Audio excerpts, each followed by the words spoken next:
Goeiemôre, dit is donderdagoggend, die 19de Februarie 2026 en ek groet julle oude gewoonte hier vanaf die walle van die groot rivier. Ek wil julle herinner aan vanaand se bosberaad om 7 uur en ons gaan 'n bietjie gesels rondom die situasie tussen Iran en die Verenigde State. Ons weet dat daar reeds 2 vliegdekskeepvlote gestuur is na die Midde-Ooste, dat daar geweldig baie vegvliegtuie saamgetrek is in die lande rondom Iran, sowel as heraanvullingsvliegtuie om brandstofaanvullings in die lug te doen. Hier is iets groots aan die gebeur. En ons weet dat Donald Trump dit laat blyk het dat hy nie wil hê 'n regering moet vernietig word sodat daar weer chaos ontstaan soos in Irak en Afghanistan. Maar Trump se hele taktiek is die gebruik van mag en dan om mense die skrik op die lyf te jaag, te dreig, ekonomies te dreig, maar ook militêr te dreig. En dan sien ons dat die Ayatollah in Iran het Donald Trump se eise van die hand gewys. En nou sit ons in 'n situasie waar Donald Trump waarskynlik gedwing gaan word om op 'n aanval in Iran uit te voer. En dit gaan daartoe lei dat daar 'n weerwraakpoging gaan wees wat waarskynlik vir Israel en verskeie Amerikaanse teikens kan tref. En dit kan die inleiding wees tot 'n baie groot streeksoorlog sowel as 'n wêreldoorlog. Vanaand gesels ons daaroor om 7 uur. Moenie vergeet om in te skakel nie. Daar is lekker goed wat ons oor gaan gesels, interessante goed, maar ook dit wat ons bloed yskoud laat raak. Nou vanoggend wil ek met julle gesels, wag dat ek net eers wys die bosberaad dan van vanaand wat gaan plaasvind. Dis oop vir almal om te kyk. Begin 7 uur 1900 en uit die aard van die saak kan lede interaktief saam gesels.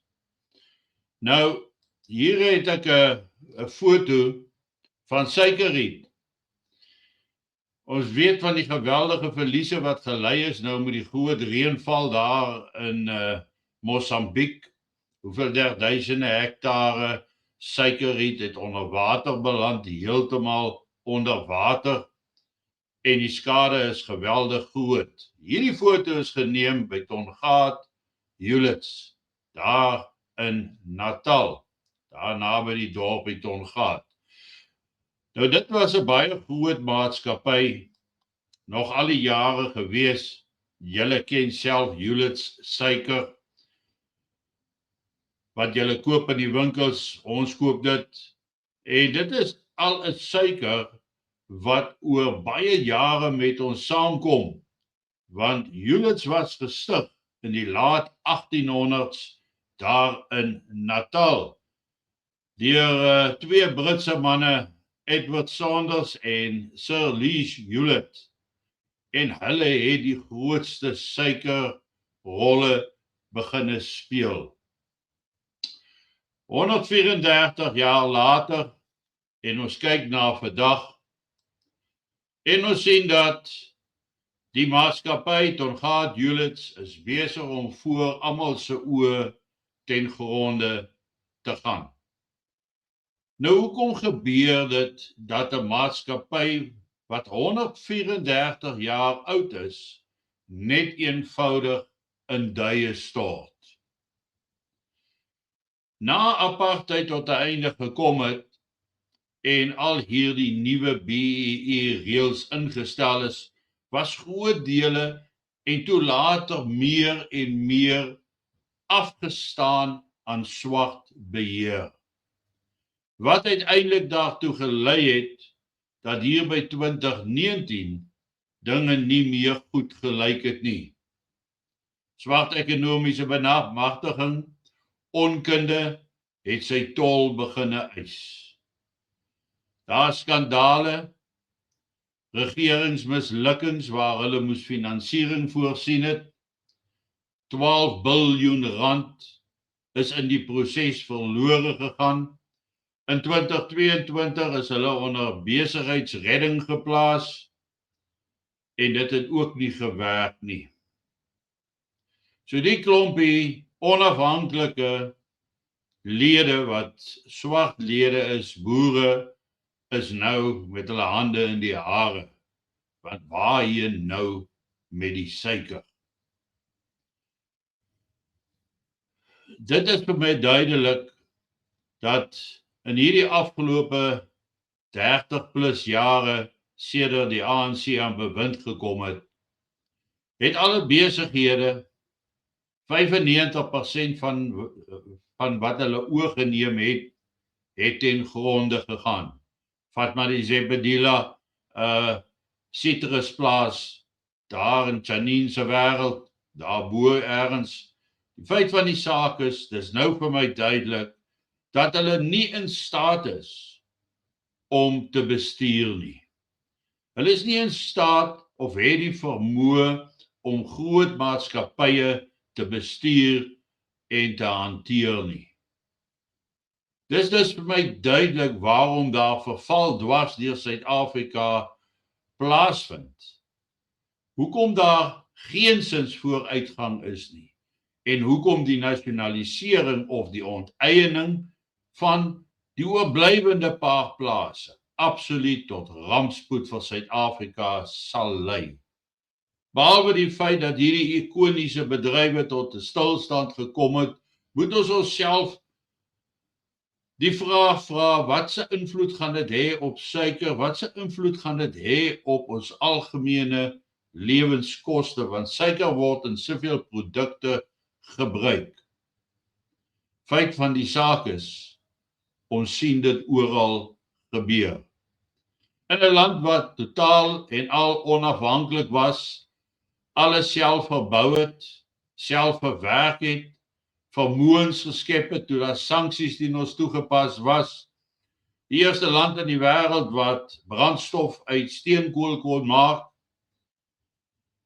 'n land wat sy eie militêre industrie opgebou het, rekenaars gebou het, haas alles self gemaak het en slegs onderdele en so meer ingevoer het, alles as gevolg van sanksies, is nou op sy knieë, want al daai onafhanklikheidsvermoë wat ons geskep het, is nou daarmee heen, dis weg, omdat dit gevat is, geëis is,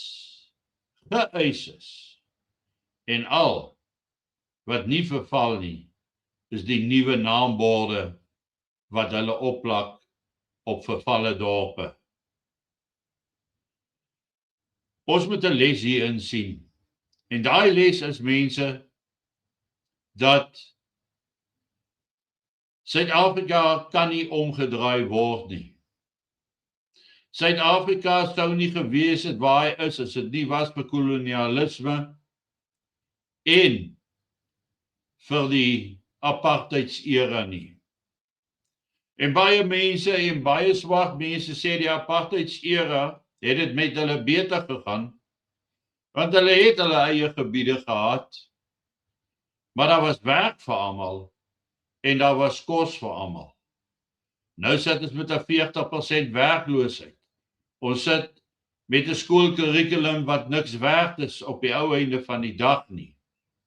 Vervalsings is aan die orde van die dag ten opsigte van matrieksertifikate, drywerslisensies, universiteitssertifikate, grade.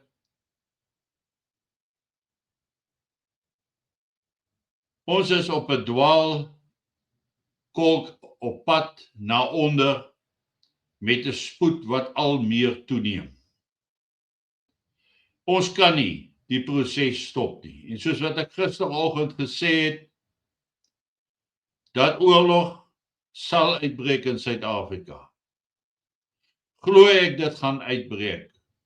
Want daar's 'n gedeelte van hierdie bevolking van Suid-Afrika, die klein minderheid wat wil bou, en die meerderheid wat daai klein minderheid wil verhoed om te bou.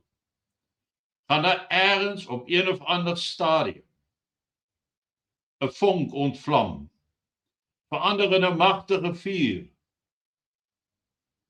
waar ons alles in ons vermoë sal moet doen. Alles sal moet opoffer wat ons het, in 'n poging om net eers te oorleef en om dan te herbou. Dink daaroor.